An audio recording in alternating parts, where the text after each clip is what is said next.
No way! Is that Ethan Klein? Sam Hyde, is that you? Yeah!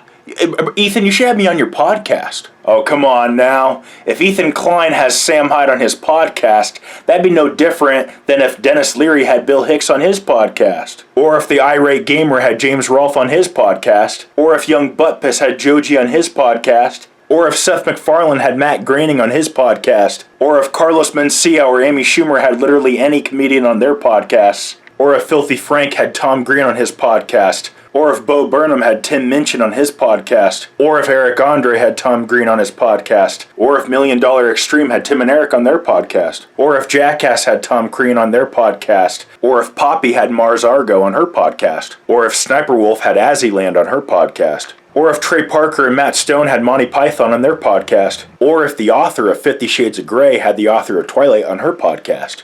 Forgot their names. I'm not going to look it up. I'm sorry, I just don't care that much.